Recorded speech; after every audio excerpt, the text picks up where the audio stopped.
Um, if any of you were here for Mother's Day, I gave the Dharma talk that day also. And I started with a particular song that kind of highlighted who my mother manifested as because of experiences growing up in her childhood. And that was Motherless Child. And I sang the version by Peter, Paul, and Mary. This song here manifests who my father was, 100%. Roll out the barrel, we'll have a barrel of fun. Roll out the barrel, we've got the blues on the run. Zing, boom, torero, ring out a song of good cheer. Now it's time to roll the barrel, for the gang's all here. That was my father. My father was a large man. He was a little over 6'2", as was a lot of his family. And he was not just large physically, but he had a large personality. He was loud like I am. His voice carried. My mother was introspective, I guess you would say more introverted, reflective, and my father was just the opposite. He was extroverted. He loved being with people. He loved, the interesting is, he loved telling jokes, but he never told dirty jokes. My father didn't believe in swearing. We went to church every Sunday of my young life and my adult life till I went away to college. We were at church every Sunday, and my dad was an elder at the church, Lutheran church, and my mom worked in the ladies' aid. You know, the men were up here and did all this stuff, and the women were down here and did all the supplementary things around the church. And anyhow, we were active at church, so I grew up with that. But he would never swear, which is interesting. I don't know where I got it from because my mother never swore either. But boy, I caught on early. I started using foul language. I remember the first time I said the F word in front of my father. I was home from college, and I thought he was going to drop dead right then and there. I wasn't trying to impress him. It just came out of me because I used that language. So anyhow, and I still do. My father went to Cass Tech, graduated from Cass Tech in 1934. Most of you know, one of the premier schools in Detroit. And he was accepted at Wayne State University. He was going to be an electrical engineer. And that summer, the summer of '34, his father got sick. And there weren't any social nets there to catch him financially then. And he had two younger brothers, and his mother was a stay-at-home, housewife. She worked hard, but, in the household. And so somebody had to bring money in. So there went my father's, dreams of going to Wayne State. So he got a job as a truck driver with a company in Detroit, Copper and Brass Sales Incorporated. He started as a little family business, and have since extended across the country and have been bought out a couple of times.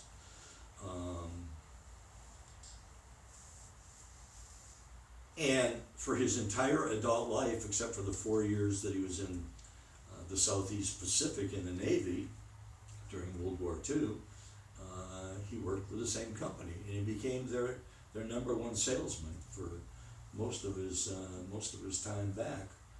And then his good friend, who also happened to be Lutheran, was a salesman with them, a fellow by the name of Jim Dutcher, who I got to know quite well. And when my dad retired, well, Jim was the number one salesman for years and years and years. In fact, just a couple of years ago, I went to Jim's funeral over in Sterling Heights at his Lutheran church. So,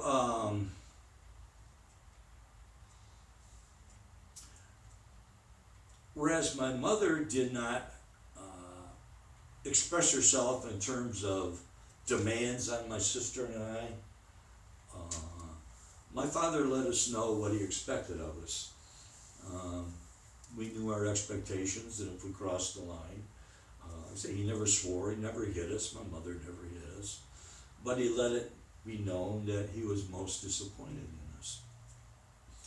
And I was always I was the older child. I was the subservient one. I was the one who'd say, yes, Mom, yes, Dad. And my sister, who was 3 years younger, was the one who always said, why? Why should I do it? Why? And interestingly enough, and I didn't know a lot of this stuff till I was an adult, because my mother shared things with my sister, but she wouldn't share them with me. And it turned out that after I was born, like a year later, my mother had a miscarriage, and it was another boy. And then another year and a half later came along my sister, a girl. And my sister has always, well, she's not alive anymore now, but she always felt that I was the favored child. I was the golden child. You know, I was the one they wanted. And she's just an afterthought, because they had a boy before her. So she was just, you know, she's an afterthought. And I kid you not, her entire adult life, a lot of her behaviors were because of that feeling that she had inside, that she really wasn't wanted. And so my dad's name was Harold. And I called him Dad. And I'm sure my sister must have, when she was in like elementary school, she must have called him Dad. I don't remember. What I do remember, most of the time she called him Hal, H-A-L, nickname for Harold. And he absolutely hated that name. He never wanted anyone to call him Hal. He was Harold. That's it. He was Harold Schwocho. Don't call me Hal. Don't call me anything else. Harold's my name. And I guess to irritate him, which he did for years, that's all she would ever call him, was Hal. Hey Hal, how you doing? How'd work go today? And it just pissed him off royally, and she just loved it. Because she got his goat like that. So those were some of the family dynamics. I've told you before, not probably all of you don't know this. My dad were Schwochos, and the Schwocho family grew up in Wyandotte. And my grandfather was one of four brothers, four Schwocho brothers. And my grandfather, whom I never met because he was killed by a train just a few months before I was born. He went to work at like 5 o'clock in the morning, and he'd always drive down Oak Street in Wyandotte towards Biddle, and a train came early that morning and creamed him. And I still have the newspaper article that my folks had saved from when it happened. So I never met the man, just the same way I never met my other grandfather, who died an alcoholic out on the streets of California on a skid row. I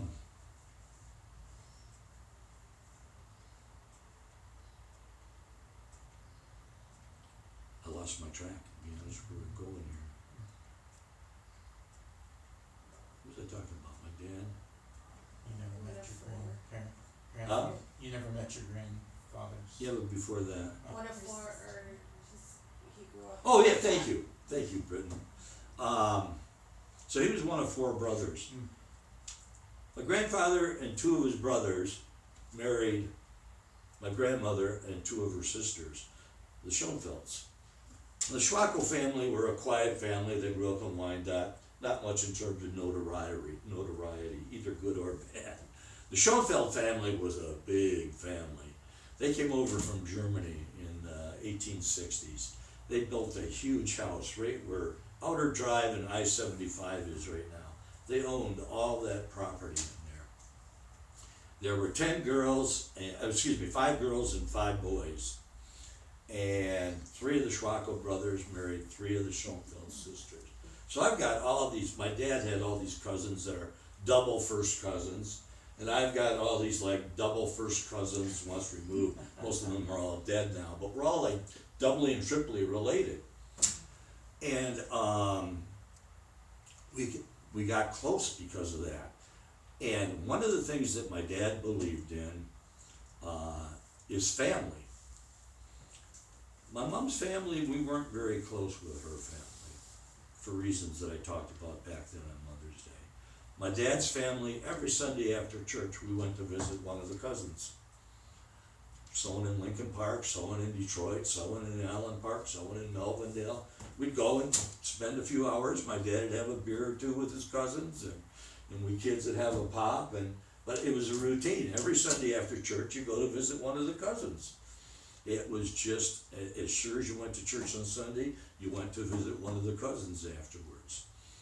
Family was really, really important. And I struggle with that sometimes because of the fact that my father was so insistent that because I was good at biology and chemistry and various things, and if I wanted to go into medicine, do it. Just do it. Be the best you can. Whatever you do, be the best you can. And when I told him I really wanted to go into ministry, he's like, no. There's no money in ministry. Yeah, it's a good occupation, but there's no money in it. And so he even drove me to Valparaiso. I don't know if you ever heard of it, but it's a Lutheran college in northern Indiana.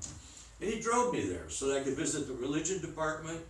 He was patient. And the biology department, I talked to the heads of those. I'll go there, and I've got my choices there. I've got 4 years to make a decision. Which way do I want to swing? And then my girlfriend, the woman that I was dating and eventually married 4 years later, got accepted at Eastern. Well, Valparaiso was too damn far from Eastern. And Albion, the other college I was thinking about, was halfway in between. So I went to Albion College. And I went into veterinary medicine, thinking that sometime down the road I would go into ministry. So being a parent is not easy, as some of you know. And they don't give you a manual. You know, boy, I tell you, I wish that when you were a parent, you got a manual with it. And here's what you're supposed to do, and here's how you're supposed to act. And so, you know, I'm sure all of us have felt like, man, I really screwed up along the way. I mean, I know there are things I would do differently, but, you know, those things happened decades ago. I can't change them now. I can just try and, you know, change my own behavior and attitudes towards everything and behave better with everyone else. But, you know, we just do our best. Well, you know, the historical Buddha, Siddhartha, it's an interesting story because his father's name was Suddhodana.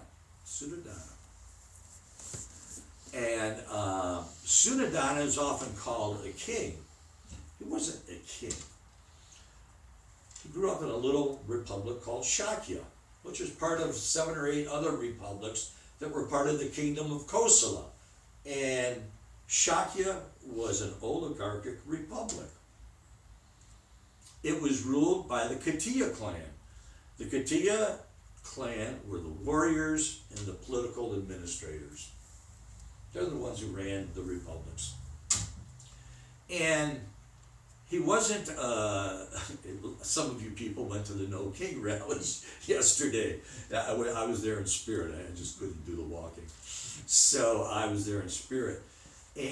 But mistakenly, you know, Suddhodana was called a king. He wasn't a king. He was a Raja. He was elected. He was elected by the other Katiya members. The Katiya members were the ones who ran the council. And he was president of the Shakya clan, the Shakya Republic. And he was also speaker of we'll call it the Speaker of the House, because you guys know what that is. He was Speaker of the House. And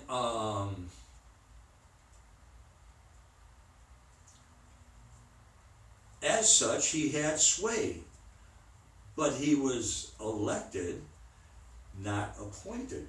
He was, you know, they had to run for election. And as long as everybody else on the council seemed to be happy with them, they stayed in their position, oftentimes until they died. Well, Suddhodana was hoping that his son would walk in his footsteps. Please walk in my footsteps. Don't go in these footsteps. Don't do this spiritual thing over here. Do this right here, where you're going to have some power. You're going to have some money. You're going to have some resources to affect people's lives. Yes, it's in the secular realm, but you're going to be an important man. And of course, he was pulled towards the religious life, the spiritual life. Some of you may not know this, but Suddhodana